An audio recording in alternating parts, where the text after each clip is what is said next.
Good evening. Welcome to California Today. I'm David Lam, sitting in for Liang Zhang. Here's a preview of some of today's stories. A couple of formerly banned accounts are back on Twitter, and more employees left this week. The departures left one analyst to question the stability of the platform amid the loss of staff. Elizabeth Holmes was sentenced to over 11 years in prison. The former founder of the blood testing company Theranos was convicted of defrauding investors. The suspect responsible for plowing into more than 24 law enforcement recruits has been identified. The sheriff believes it was done intentionally. It's been another lively week for Twitter. Employees are leaving after its new CEO sends an email giving them the option to stay or leave. NTD's Jason Blair has more. Hundreds of Twitter employees are estimated to be leaving the social media company under the new owner Elon Musk. Staffers say they were told to either sign up for long hours at high intensity or leave on Thursday. By Thursday evening, over 24 Twitter employees across the United States and Europe announced their departures in public Twitter posts. Blue hearts and salute emojis flooded Twitter and its internal chat rooms on Thursday. Look, this is essentially Game of Thrones between Musk and the Twitter employees. Reuters reported that Musk emailed Twitter employees on Wednesday morning saying the company will, quote, need to be extremely hardcore to succeed in a competitive world. The email asked staff to click yes if they wanted to stick around. Those who did not respond by 5 p.m. Eastern Time on Thursday would be considered to have quit and given a severance package. In addition, Twitter notified employees that it will close its offices and cut badge access until Monday. Security officers have reportedly begun kicking employees out of the office on Thursday evening. The departures include many engineers responsible for fixing bugs and preventing service outages. I've said this may raise questions about the stability of the platform amid the loss of employees. It's 240 million users. There's going to be bugs. There's going to be patches. We can see outages across the board. It's a skeleton staff right now left. And I think that's pretty scary, especially on the cybersecurity side. And this could really become a free-for-all in terms of as it all plays out. And I think that the thing with Twitter and Musk, the one thing that's almost guaranteed is that you will never be surprised. So you never know what's coming around the corner going into the weekend.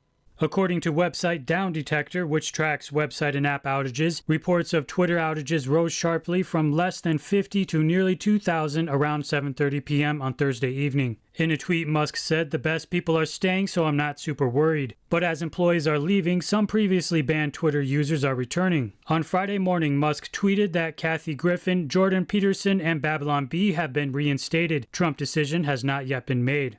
Twitter, which has lost many of its communication team members, did not respond to NTD's request for comment by airtime. Jason Blair, NTD News, San Francisco. On Friday, Elizabeth Holmes, former Silicon Valley star, was sentenced to over 11 years in prison over a scheme of misleading investors in her company. Here are the details. Now I'm standing right outside the courthouse where former Theranos CEO Elizabeth Holmes received her sentencing. A district judge gave her 11 years and 3 months for her defrauding investors in her startup, which was claimed to have revolutionized the blood testing industry. After multiple rescheduling due to the pandemic and pregnancy, Elizabeth Holmes is set to serve her time, followed by 3 years of supervised release. She said during court that she regret her failings with every cell of her body. Prosecutors who were seeking a 15-year prison sentence called Holmes' fraud among the most substantial white-collar offenses Silicon Valley or any other district has seen. In a November 10th court filing, Holmes' lawyers asked that she receive 18 months in home confinement, followed by community service. More than 130 friends, family, investors, and former Theranos employees submitted letters to the U.S. District Judge Edward Davila urging leniency for Holmes. They included U.S. Senator Cory Booker of New Jersey, who said Holmes can, despite mistakes, make the world a better place. On January 3rd, a jury convicted Holmes on conspiracy to commit wire fraud against investors and 3 counts of wire fraud. Holmes initially faced up to 20 years in prison and a $250,000 fine plus restitution for lying to investors about Theranos' technology. Theranos was based in Palo Alto and Newark, California, founded by Holmes in 2003 at age 19. The company was valued at $9 billion at one point. Holmes and former company president Ramesh Sunny Balwani, who were also love interests at the time, pushed claims that their product can provide various test results from a single drop of blood, a revolutionary healthcare feature. Though in practice, it produced inaccurate results. According to the DOJ, evidence showed that Holmes and Balwani knowingly misrepresented information to investors. Balwani, 57, was convicted in July of defrauding investors and patients about the company. His sentencing is scheduled for December 7th. Holmes is ordered to surrender April 27th. David Lamb, NTD News, California. In Southern California, more than 24 law enforcement recruits were hit by an SUV driver on Wednesday morning. The man responsible was arrested but later released on Thursday night. NTD's Jackie Rios has the latest updates for the story. 22-year-old Nicolas Joseph Gutierrez was detained as a result of a car crash that injured 25 Los Angeles County Sheriff recruits during a morning run on a Wednesday. The Sheriff's Department now say they believe Gutierrez may have intentionally swerved into the group while driving in the opposite direction. Sheriff Alex Villanueva told News Nations that investigators went through an exhausting interview process with everyone involved, with the video surveillance statements from the recruits, the physical evidence they had, and what they got from the suspect himself. And they were able to form the opinion that this was a deliberate act. The investigation is still ongoing, but according to jail records, Gutierrez was released from custody on Thursday evening. He has been charged with suspicion of attempted murder of a peace officer. During a Wednesday news conference, Villanueva said there were no skid marks at the scene and Gutierrez remained in the vehicle after the crash. Authorities say the driver was not intoxicated, but marijuana was recovered in the vehicle. Villanueva said all 25 recruits were injured. 5 had critical injuries, which included head trauma, broken bones, and the loss of limbs. Los Angeles County Sheriff's Department have set up a relief foundation and is accepting donations on behalf of recruit class 464 at the LASD Academy. Families can make checks payable to Sheriff's Relief Foundation Memo Class 464 recruits and can be mailed to Sheriff's Relief Association at 11515 Colima Road, Building B, Whittier, California, 90604. With the holiday shopping season in full swing, officials are warning consumers about buying from illegitimate sources. Recently, authorities in Los Angeles seized $1 billion worth of fake merchandise, which they say is a new record. Los Angeles Long Beach Seaport authorities have hit a new record for cracking down on counterfeit goods, $1 billion worth of it in less than a year. This new record encompasses all intellectual property enforcement actions from October of 2021 through September of 2022, which is a 38% increase over the previous year. The amount represents the estimated total value if the goods were genuine. It represents the potential loss of revenue for the rightful owners. The stolen goods consist of apparel, accessories, handbags, wallets, footwear, watches, jewelry, and consumer electronics. These numbers demonstrate that the COVID-19 pandemic didn't slow down transnational criminal organizations. To the contrary, these networks saw an opportunity to defraud stay-at-home American consumers who relied more heavily on online shopping. Authorities did not announce a specific number of arrests. A lot of the counterfeit goods, you can see there's misspelling, the labeling is different, the product is cheaply made. Officers provide tips on how to avoid being a victim of scam. We recommend that people buy from legitimate stores, be careful, do their research before they make purchases. Nationwide in 2021, Customs and Border Protection made over 27,000 seizures worth over $3.3 billion, an increase of 152% over the previous fiscal year. Catalytic converter thieves struck again in Southern California. This time, the thieves decided to steal the pricey converter in style. Torrance Police Department released a video of a yellow Lamborghini pulling up next to a parked white van. This happened around 4 a.m. on November 9th. 4 male suspects got out and took out equipment to steal a catalytic converter from the van. Police are requesting the public's help with any information regarding the incident. Torrance Police Department detectives can be reached at 310-618-5570. We're going to take a short break, but here's a look at what we've got for you when we come back. The latest results from Election Day. In some of the higher profile races, candidates have conceded while others declared victory. Former Vice President Mike Pence visited Southern California for his book tour. He shared some personal stories with event attendees. And pets are a comfort for most people. One organization tells NTD how the animals can help people cope with stress. That and more on California Today.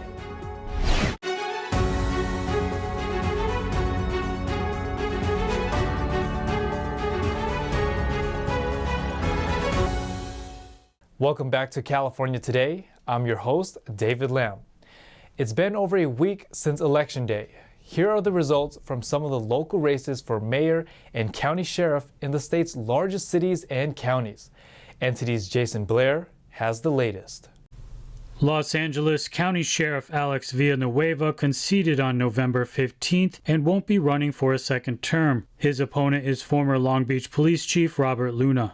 During a press conference Tuesday, Villanueva, who was elected in November of 2018, said he wanted to wish the incoming sheriff well and see him succeed. As of Thursday, Luna leads with 60% of the vote, with Villanueva at nearly 40%. Luna was endorsed by the Los Angeles County Democratic Party, the Los Angeles Times, several labor unions, Democratic coalitions, and state leaders. In the city of Los Angeles, U.S. Representative Karen Bass will become the new mayor, defeating businessman Rick Caruso. Bass, a Democrat who represents California's 37th district, will become LA's first female mayor to replace termed-out Eric Garcetti. Garcetti is now awaiting the U.S. Senate confirmation to become India's ambassador. Bass leads with 53% and Caruso at nearly 47%. In Northern California, Palo Alto Police Chief Robert Johnson is leading Kevin Jensen to be elected the next sheriff for Santa Clara County, the largest county in the Bay Area based on population. Johnson also served as the Menlo Park Chief of Police and worked in the Los Angeles County Sheriff's Department for 27 years before retiring as a captain. Jensen worked with the Santa Clara County Sheriff's Office for 12 years before retiring in 2013. They are seeking to replace an acting sheriff after Sheriff Lori Smith retired on Halloween. Smith was recently found guilty of a corruption scandal. And in San Jose, Santa Clara County Supervisor Cindy Chavez conceded to San Jose City Councilman Matt Mahan in the tight race for San Jose mayor. Chavez wrote in a Twitter post on Wednesday that she had called Mahan, wishing him luck as mayor for the next 2 years. She will remain a county supervisor. The former vice president is on a book tour after releasing his new book. One of his first stops to promote it was in Simi Valley, California. NTD's Jackie Rios has more. Former U.S. Vice President Mike Pence has just released a new book called So Help Me God. He's holding a book tour. One of his stops was held at the Ronald Reagan Presidential Library and Museum on Thursday night. During the book signing, Pence talked about his book, recalling his journey from his youth in Columbus, Indiana, to serving as the 48th Vice President of the United States. He shared some personal stories. But my dad was a man of strong faith. His most often repeated phrases were, "Not my will, but thine be done," and "Climb your own mountain." Which was, he said to each one of his children, he said, I don't care what you do with your life, but I want you to strive every day to do your best. His most challenging time was losing his father, which he shares in the book. The hardest day for me was the day that Dad left us.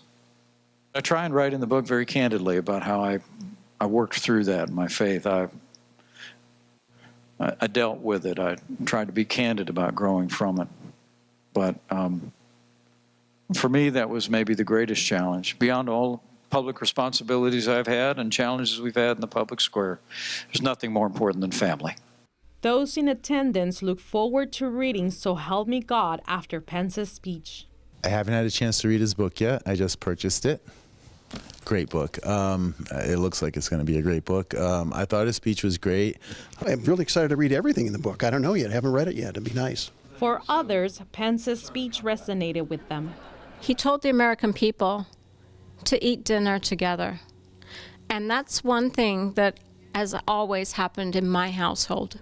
If my child was not at home at 6 p.m., he was in big trouble because we always ate dinner together. And it's so true. It keeps the family united.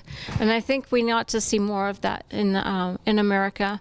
Pence signed about 600 books that night. Most were pre-signed. His next stop is Indianapolis, Indiana. Jackie Rios, NTD News, Simi Valley, California. Pets often bring joy and smiles to people's daily life. And one organization says our furry friends may be able to do even more than that. They can help people cope with stress. NTD's Jackie Rios heard more from the organization and a pet handler on the benefits of animal therapy.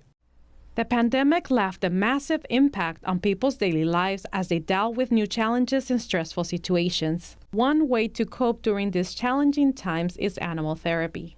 So the workers who were coming off shift would have the opportunity to de-stress with therapy animals for a time. The workers who were about to go in had the opportunity to get some love and some comfort and some reassurance before they went in to take on their day. And we saw a lot of that. We're still seeing a great deal of that.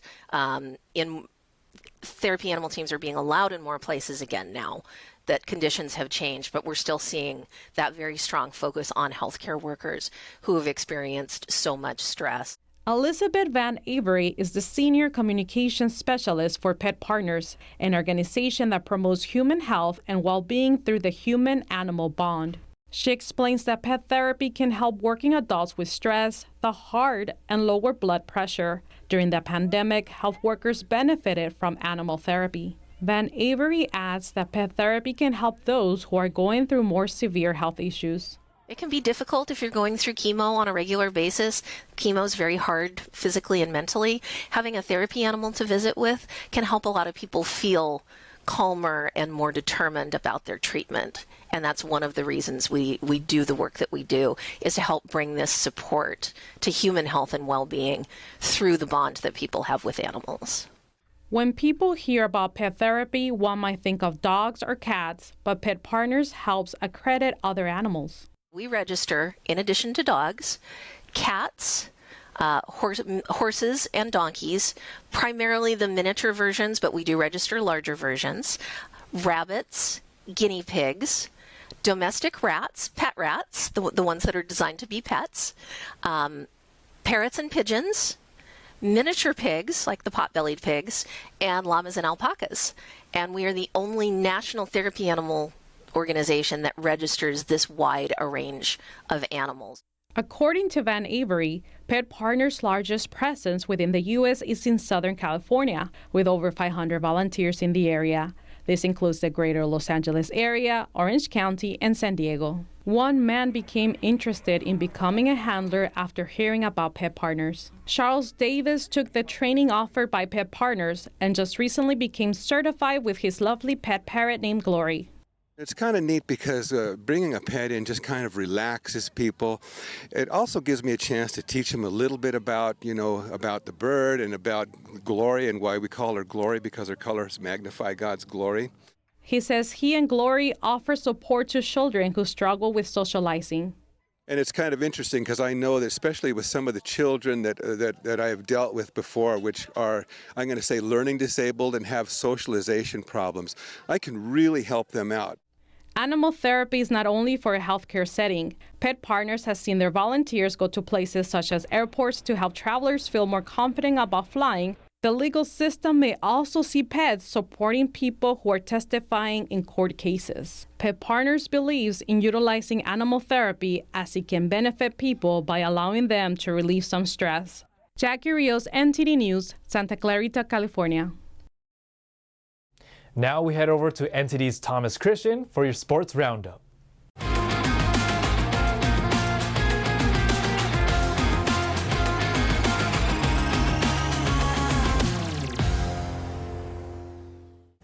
I'm Thomas Christian, giving you the California Today Sports Roundup. The Angels' Shohei Ohtani on Thursday said he wants to play for Team Japan at next year's World Baseball Classic.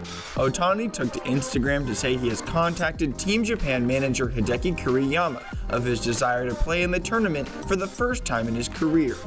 Taichung, Tokyo, Phoenix, and Miami are the 4 host cities of the World Baseball Classic. Japan are in Pool B of the March 8 through 21 tournament and will play their 4 opening round games in Tokyo. He compiled a 15-9 record this year as a pitcher with a 2.33 ERA and 219 strikeouts. As a hitter, Ohtani had 34 home runs and 95 RBIs. Reggie Jackson scored 23 points, Marcus Morris Sr. and Paul George added 16 each, and the Clippers welcomed back Kawhi Leonard by rallying for a victory over visiting Detroit. Leonard played basketball last night after missing the LA Clippers' last 12 games with a knee issue. It was a major step in his recovery after he missed all of last season, but he still has a long ways to go and was unable to make much of an impact in the game. He totaled 6 points on 2 of 8 shooting and recorded 5 rebounds and 4 assists. Ivica Zubac tied a career high with 18 rebounds as the Clippers extended their winning streak over the Pistons to 7 games. Bojan Bogdanovic scored 26 points and Jaden Ivey added 18, as Detroit dropped its 5th consecutive game. Clippers 96, Pistons 91. De'Aaron Fox scored a team-high 28 points, Malik Monk chipped in with 26, and Sacramento made it 5 wins in a row by beating visiting San Antonio. The Kings are quickly becoming one of the most entertaining teams to watch this season, with a fast-paced style and every player on the roster being able to knock down big shots. Domantas Sabonis and Harrison Barnes contributed 16 points apiece for the Kings, who have scored over 120 points in each game of their 5-game winning streak. Fox also tallied a game-high 8 assists, and Sabonis and Barnes shared game-high rebound honors with 8. Devin Vassell tallied a game-high 29 points for the Spurs, who lost their 3rd straight to open a 5-game trip. Kings 130, Spurs 112. And that's all for your California Today Sports Roundup. That's all we've got for you tonight. We'd like for you to join us again on California Today every weekday at 8:30 p.m. Make sure to check out our broadcasts on our California Today webpage. You can find it at ntd.com/California-Today. You can also find all of our top latest clips there, ready to share with friends and family. Send us a message on Twitter, Facebook, or Instagram, or through our email, california.today@ntd.com. I'm David Lam, sitting in for Liang Zhang. Have a wonderful weekend.